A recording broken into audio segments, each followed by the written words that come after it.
Hello, hello, hello, and welcome back to the first episode of Mixed Media Reviews Season 2. My name is Kelsey, and today, on our first episode back, I will be talking about a book. This week's book is, it's kind of two books, but also kind of an entire trilogy. So let's just say A Good Girl's Guide to Murder Trilogy by Holly Jackson. I had a great few weeks off, but I'm pretty happy to be back. And also sorry in advance for starting out with such a long rant of an episode.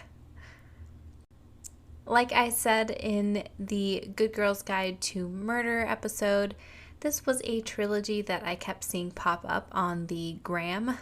Do people still call it that? Did they even call it that to begin with? Unknown. Anyway, I thought, well, it must be good if I keep seeing it, right? And like I said in that episode, I think what made me get it was when that last cover was revealed. I own the hardcovers of the books, and those are the covers that I had seen the most often. They're pretty cool. The third one had like dimension to them, and I just really fell in love with it. The first book looks like a murder board, complete with red string tying the words together against a white background with a few inked fingerprints dotting the page.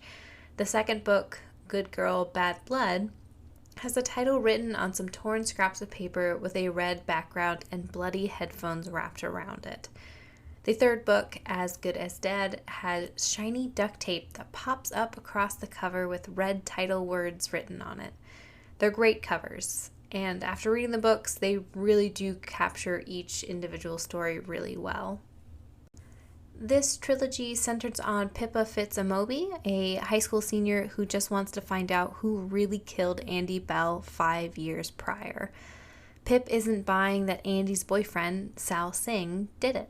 Unraveling the mystery of who killed Andy Bell opens a lot of doors for Pip, some of which she may have been better off staying closed. Today's episode is going to have some spoilers for the first two books, but really this is going to focus on that last book, As Good as Dead, because it's the one I have the most thoughts about.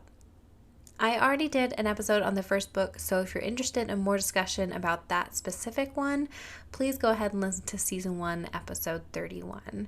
This may contain a bit of the same information as that episode, just kind of condensed, but I'll also include a little bit of what I liked or didn't like about the second book. And then I'm just going to really dive into that third book. So let's start off with what I liked. Honestly, I really liked the first two books. While maybe we can say that they were a bit unbelievable, but I mean, it's a young adult novel. We suspend belief like we do for all the books in these types of genres. Do we really think Percy Jackson, a 12-year-old boy, can take on actual gods? Do we really think a group of high school students can repeatedly save the world in every single book, TV show, and movie that we watch? Is it super believable that no adults ever are the chosen ones in those books? We suspend that belief, so I'm not even going to touch on how believable it is for an almost 18-year-old girl to be able to solve crime after crime.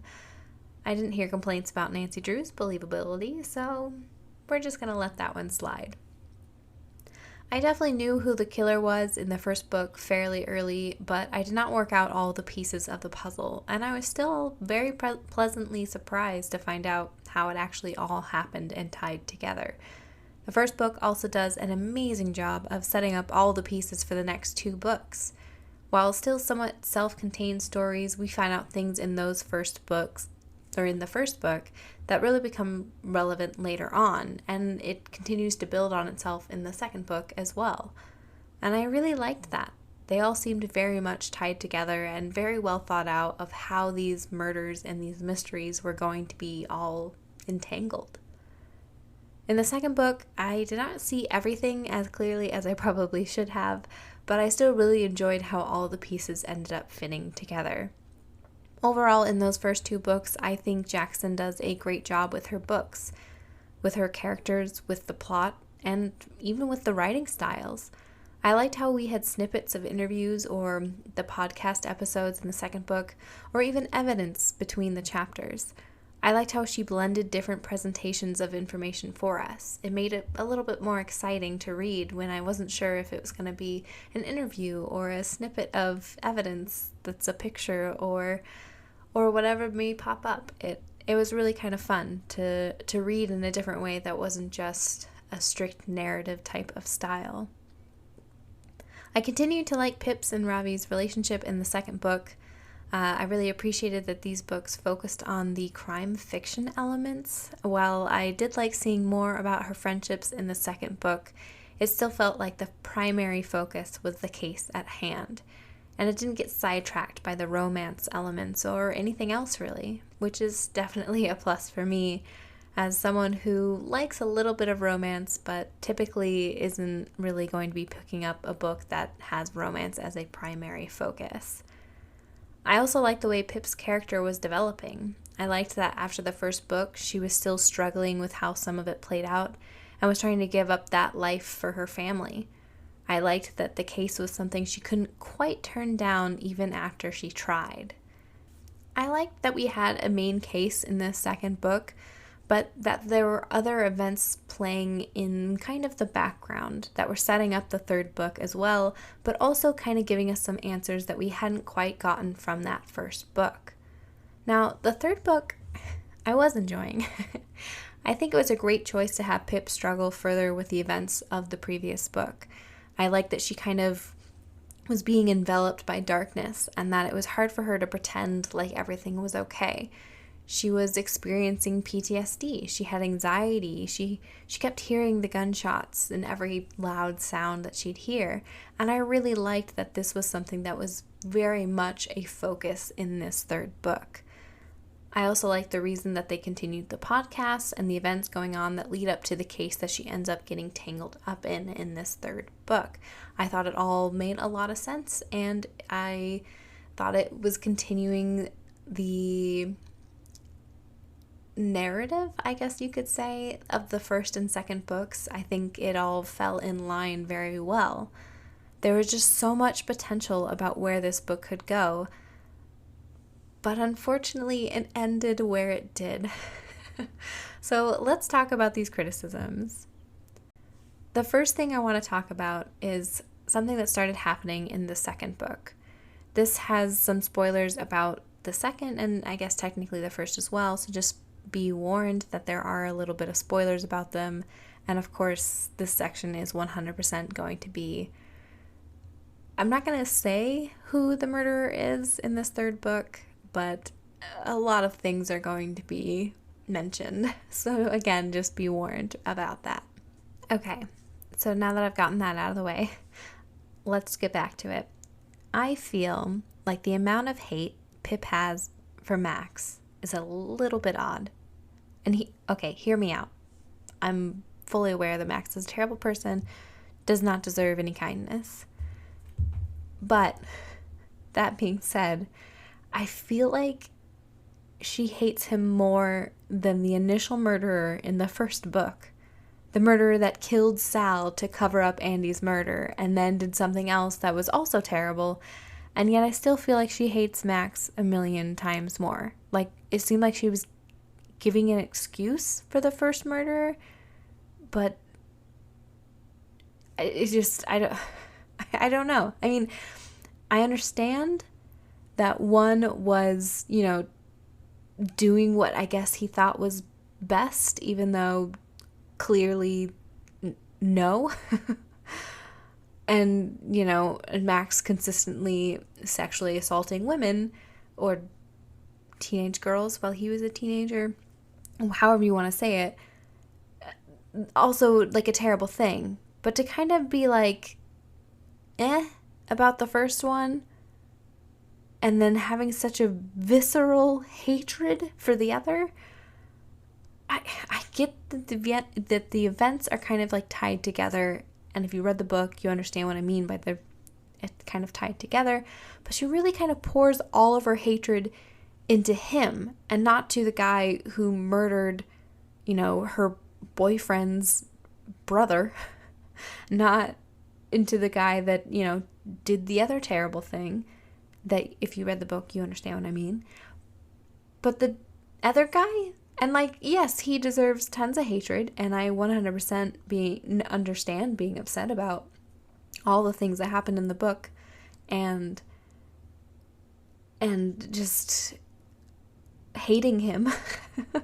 But it just feels like she hates, and not to say that, murder and, sexually assaulting someone are things that are just like, one's obviously way worse than the other thing, because obviously they're terrible in their own ways, and it's not really something that you'd want to really compare, because you can't really compare them, right? But it's just, I mean, she goes and visits people in jail, like, she visited the person that was kind of responsible for her dog dying. And that was okay. And also, she tried to murder her. And yet she still, like, is having a casual conversation and, like, keeping up with her and, like, acting all friendly. So, what? And she still hates him, I feel like, way more, definitely way more, than the other two people that are in the second book. The two, like, murder types, And it feels disproportionate. Like, she's directing all of her hatred towards one people, and the rest of the murderers and terrible people that she knows, she's just like, you know what? They're cool. I don't know. And this is going to tie in later in my long rant, but I don't get it. Maybe you understand what I'm talking about, or maybe you're right there with her in the feeling, but for me, it just, I don't know. I mean, there's one murderer who she probably hates more, and that's the one in the third book, but it's still, like, I think the hatred is probably pretty close to each other. And like I said earlier, I did like the descent into mental unwellness that Pip kind of takes in this book. However, there were kind of two things I thought were weird about it. And one was her pill addiction. I kind of get it, but I was also confused by it. She wasn't allowed to take, the anxiety medication that her doctor was describing her, so she turned to getting them from the only drug dealer that she knew. Okay, sure. But why does she have like 4 burner phones for it? I can understand having the one, since she's obviously like an overthinker about everything, but why have multiple, all with just the dude's number in it? Like, that's freaking weird, right? Why have multiple burner phones? One random one in your room probably won't raise any suspicions. I mean, I have random old phones in my possession because, I'm a hoarder. So it makes sense that she could have 1 or even 2, and then she wouldn't have to hide it in a drawer like a weirdo. But when you have 4, that's just weird. And then the second part about her, like, being addicted to pills that was kind of weird was really just kind of the reason behind the initial needing the anxiety medication. Because it would make sense that after everything that happened in that second book, being held at gunpoint, watching someone get shot a bunch of times, pulling the body out of a burning building, all of those things would cause her to have some PTSD-like issues. I, again, really loved at the end of the second book how she kept hearing those gunshots, and I love that that continued in this third book. But then she starts thinking about it more, and it's less about the events, about what happened, and more about how she felt like conflicted about both of the people she was with in those moments. She sided with both of them, and apparently that's the reason why she's in this dark place. Not just like the general like trauma of the situation, but because she agreed with wanting the one person dead and also not wanting that person to be dead. And that's it. That's the whole thing. Like, okay, I'm sure plenty of people understood why the person killed them, and also would understand why you shouldn't murder that person. But to make that the whole point for some, like, this is her, like, her moral sticking point or something, I don't know. Maybe it just wasn't written well enough for me to think that this was a good direction for her character or for the story, or maybe it just really didn't fit with the characters. I get that Pip in the first 2 books was becoming more morally gray by, breaking into houses and pushing people to get the truth and doing shadier and shadier things to get the truth. But for that to be then why she's like having all this anxiety. I don't know. It didn't seem like enough. Like, maybe you're listening to me and thinking this lady is a dummy, and I think it totally works. So let me try to clarify my thoughts, and then we'll move on. So the guy who got murdered, which again, spoilers, the guy who got murdered was the son of a serial killer who used him when he was a child to lure kids away so that then they could be murdered by that serial killer dad. The murderer in this third book was then the brother of the last victim who sought out that kid who is now an adult, who is like, in witness protection or whatever, sought him out to then murder him for his role in his sister's death. So Pip's addiction to pills, lying to her family and friends, her obsession with running, her hearing the gunshots and every loud sound is all because, part of it they say is because, Max ends up not being charged for being a rapist, which I get, that would infuriate me as well. And then 2, because she thought that if she were in that person's place, that her own brother was the one who was murdered, she would also murder that kid, again, who's now an adult, whose dad was a psychopath and forced him to lure those kids. Like, I'm sure there are plenty of people who would also feel that way and be like, yeah, I'd totally do that.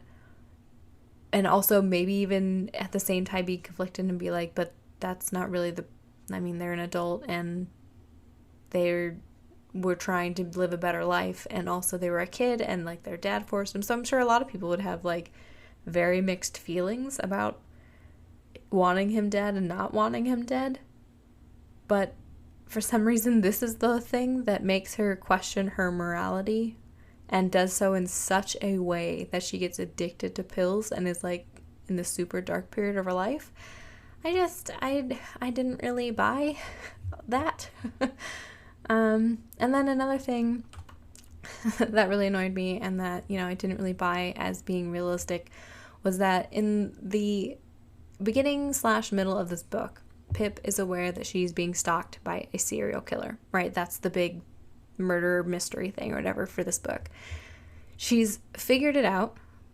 She doesn't know who the person is, but she knows that they've done this before and is very much aware that these events that are happening, closer and closer together are warning her that, she doesn't have a lot of time left before that killer would then murder their victims.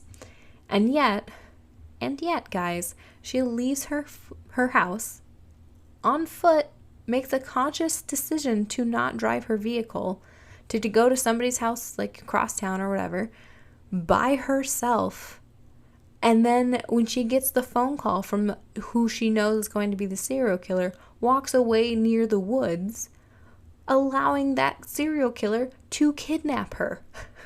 Like, what? This is Pip, the girl who apparently is so smart she's solved an old murder that the cops thought they found who did it, found someone who was kidnapped in the second book, figured out the identity of the kid who was put into witness protection after their dad murdered all those kids in the second book, and then also figured out that the stalking that was happening with her was tied to an old serial killer case where she believed the real killer, who was, not actually behind bars because they arrested the wrong person, was just out there in the open, stalking her. And she decides, hey, what's a smart move? I'm going to go out in public by myself with nobody around and just hang out in public alone. Like, really? Who thought that was a good idea? I don't see how, even if you're like, oh yeah, I'm like, no. Even if you're an independent woman and you're trying to prove that you don't need no man, I would still literally never go anywhere by myself. I would always have a friend near me. It blows my mind still that she just went by herself to get kidnapped. But guys, it continues to get worse. And if you're asking yourself, well, it doesn't seem so bad so far, well then buckle up, because it's about to get worse. Worse than me saying buckle up. Please don't leave. Anyway, so there are 2 more things that really angered me. And the first is that her getting kidnapped happened in the middle of the book. So at this point, I thought, wow, where's the story going to go? Because how is this happening so early on? Is the serial killer going to get away? Are we going to have like more of like the trial aspects of this murder mystery? Is the kidnapping going to be like a long portion of the book where she's like trying to escape and she's like maybe out in the middle of nowhere and there's like repeat attempts? Like, what's going to happen? Is it any of those things? No, guys, it's none of those things, because what happens is that she is able to break free from the place he's holding her relatively quickly, which, I mean, sure, she's the main character. She's going to escape. And honestly, I'm not even stuck on, the part where she's escaped him, she's out in the woods, and then she sees him come back when he's, like coming up to the facility and she's outside of it. And, instead of running to go get help, she turns around and she's going to go kill him. And I get that thought process. I mean, on one side, the cops have repeatedly disregarded her. And, which, I mean, to be fair, she is a teenager. But I can understand in thinking that, they might not catch him, because at this point in the story, I don't think they caught the other, killer from the second book yet. And, I could see where she's thinking, I can't trust these cops. They're not really that great at their jobs, because I've helped solve some of their murders and their cases, and they're probably not going to do much to do anything. And also, I was just almost murdered, and I could see her being like, this is my chance to make sure that he can't try to hurt me or anybody else ever again. So her killing him isn't the part that I have the issue with. But it's the events that follow. Because like I said, I understand that she is hesitant about the cops. But at this point, after she murders him, would you really think that they wouldn't believe her about who he actually is? That he's that serial killer? She knows that he has trophies of his last victims. She, her face is all messed up from all the duct tape that was on her face. There's all the evidence that is in the place where he held her captive, which is also tied to him. And her DNA is very purposefully in his trunk, because when she was in the trunk, I guess she had more faith in the cops and being able to get her DNA from the trunk. And so she put it everywhere that she could. And, all the other evidence that she's dug up that pointed towards him.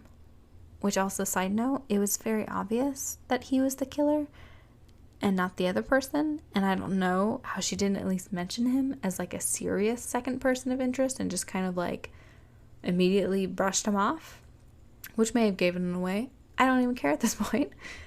But anyway, so I'm pretty sure you could easily argue, you feared for your life, or at least that you weren't in the right headspace, and maybe plead insanity because you were literally like held captive and you were almost murdered, and he's murdered many women in that place. So whatever. But instead, this is what she does. She concocts this ridiculous plot to somehow frame Max for this murder instead. Yeah, that's the direction that this book goes in. She just decides, you know what? I murdered this dude. I'm going to call up my boyfriend and be like, hey, you want to help me frame a dude for murder? Even though that's like a completely different crime, and also not really a good thing that you should probably do, because I guess if someone isn't found guilty of raping multiple women, you should just try to frame them for murder instead, a murder that you committed, and there's plenty of evidence tying you to that murder case. You should just try to frame them instead, because why not? And again, not saying that one is way worse than the other, because they are awful in very different ways. And I'm sure that many people could argue both could be worse than the other or whatever.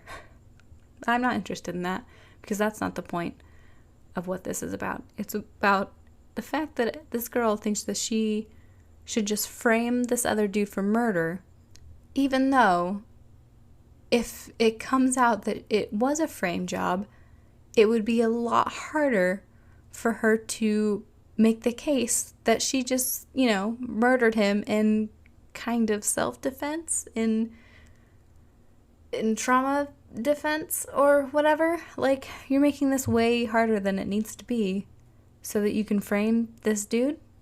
And then not only does she involve her boyfriend in this scheme, but she then gets her friends and her family involved to help her cover up the crime. And she doesn't let them know what they're doing, except for Ravi.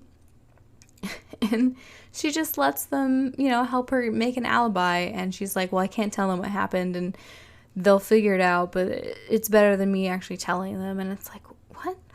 Now you're involving all these other people in your crime, so that if it comes out that it was a frame job, they're all going to be, probably held a little bit responsible for you doing this.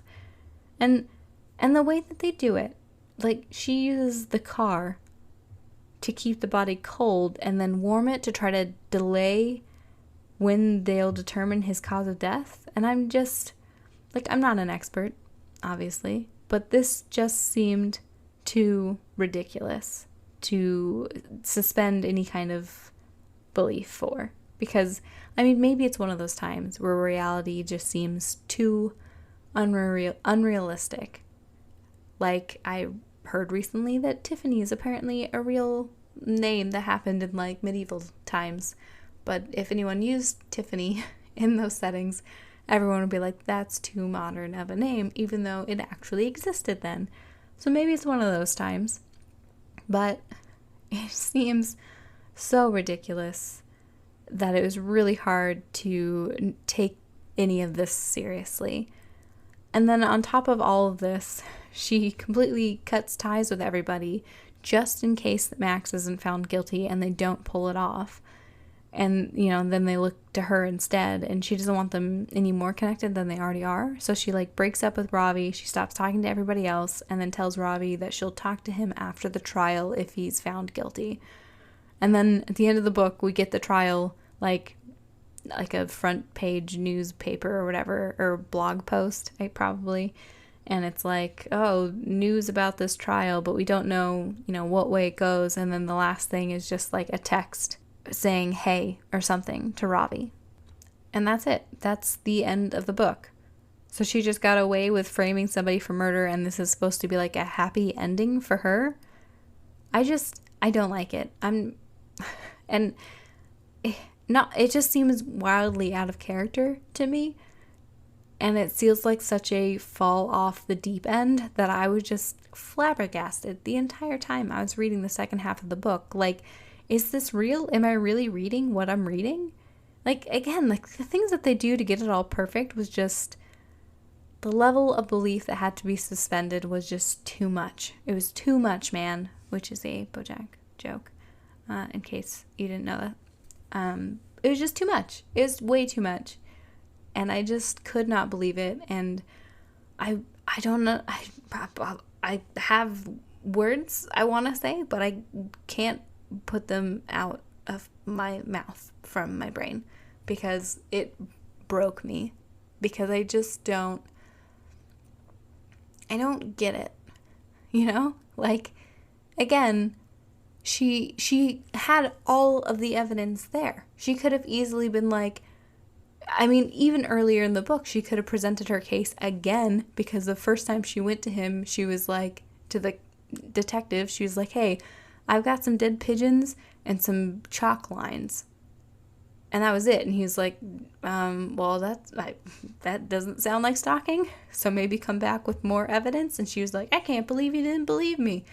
And I was like, well, I don't know. But then she uncovered more evidence, and it was like, okay, well, that's good evidence. Bring that to the officer, because that is pretty strong evidence that this is linked to something else. And there's this whole situation that you could maybe bring to their attention. Instead, she doesn't do that. She's like, no, I got to get all the information. Once I find out who it is, then we'll present our case. And it was like, well, okay, well, maybe that's not necessary. But then, even after she gets literally the evidence to figure out who it is by, being kidnapped and being the victim, she still is like, you know what? What's a better way to do this? Instead of finding justice for the families and, justice for the innocent man that's in prison right now, we're just gonna frame another person for murder because that's what justice is, right? You just put people in jail regardless. It doesn't matter, even though, this would be maybe like probably a life sentence. I don't know if it'd be life sentence if it was just one murder and how murders sentences work. But still, I mean, like, I get that he's a terrible person. But you're framing him for murder?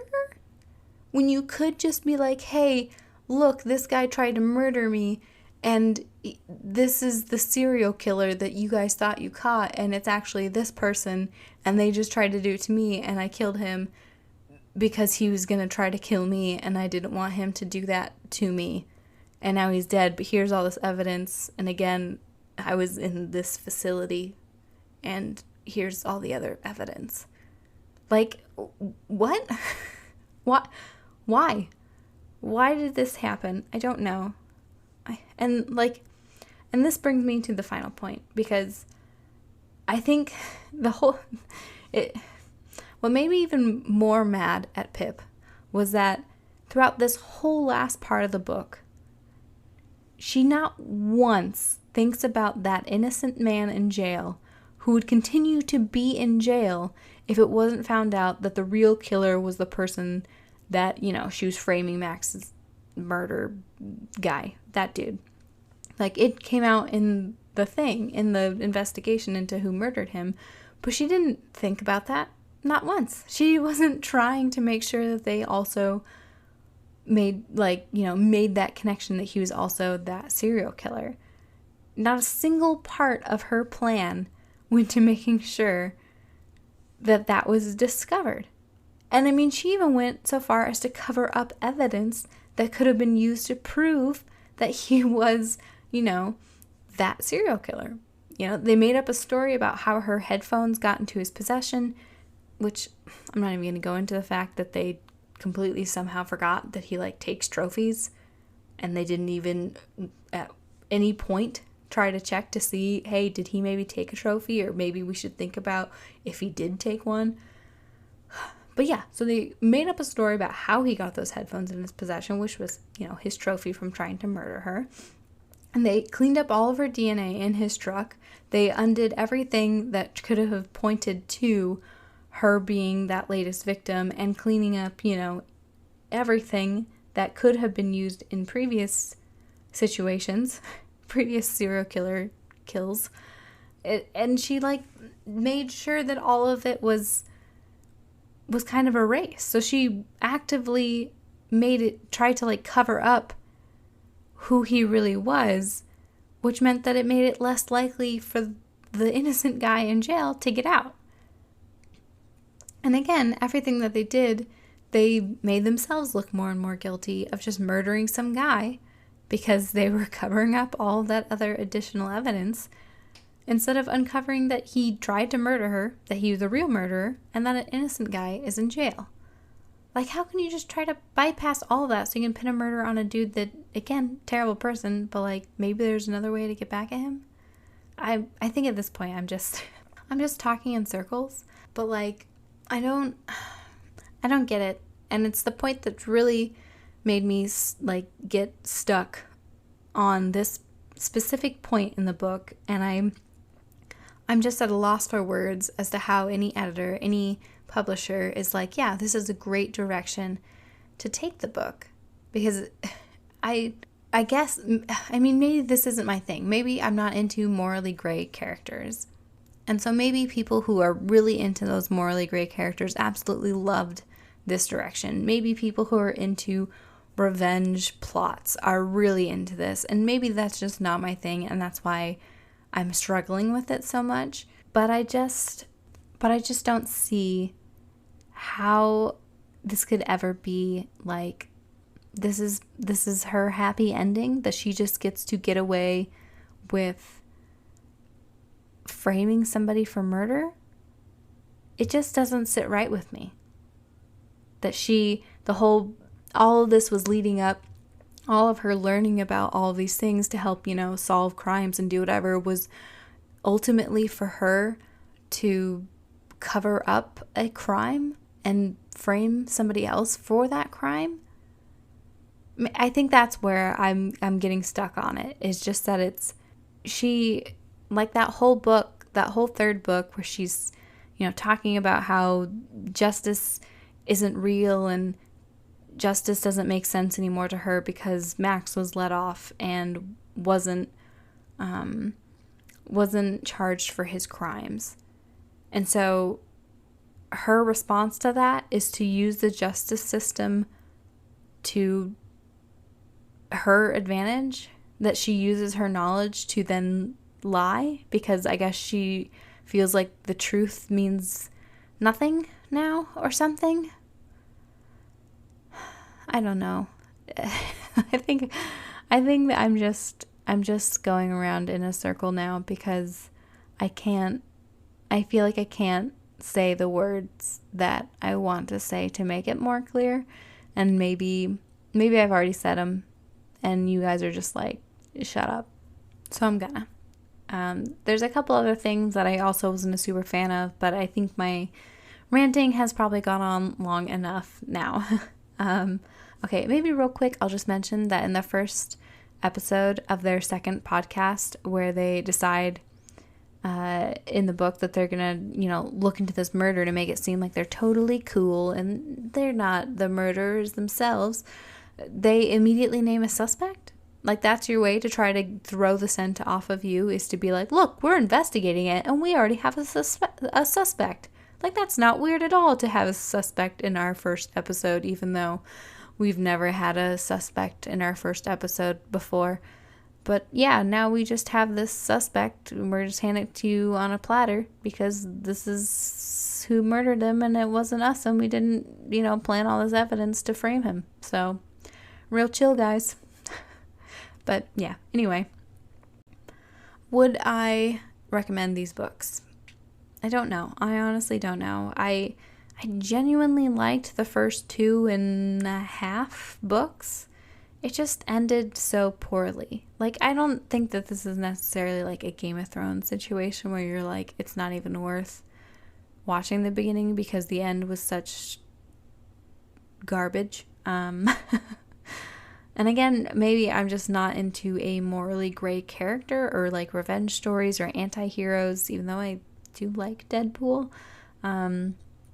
So maybe the third book just isn't for me, and maybe I'm not the target audience, and maybe that's your thing and you would love these books. So I guess maybe check it out, because I didn't exactly spoil everything, just like most of it. There's apparently also a prequel book out titled Killjoy that is Pip's like origin story of where her like love for true crime and stuff like that came from.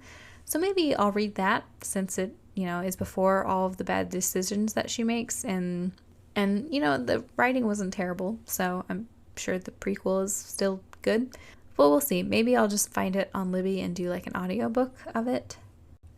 And there you have it, guys. Those are my thoughts on the book series A Good Girl's Guide to Murder, and mostly the third book, As Good as Dead, by Holly Jackson. Thank you so much for joining me. You can find me on Instagram and Facebook at Whoa, I already can't speak, and it's the first episode back. You can find me on Instagram and Facebook at Mixed Media Reviews Podcast. Please leave me a comment to let me know if you agreed with anything that I said or disagreed with anything I said, or if you have any suggestions, or if you want to say hi. You can also find me anywhere you find your podcasts, probably. Please join me next week where I will be reviewing a TV show, Marvel's Ms. Marvel. Have a wonderful rest of the day. Bye!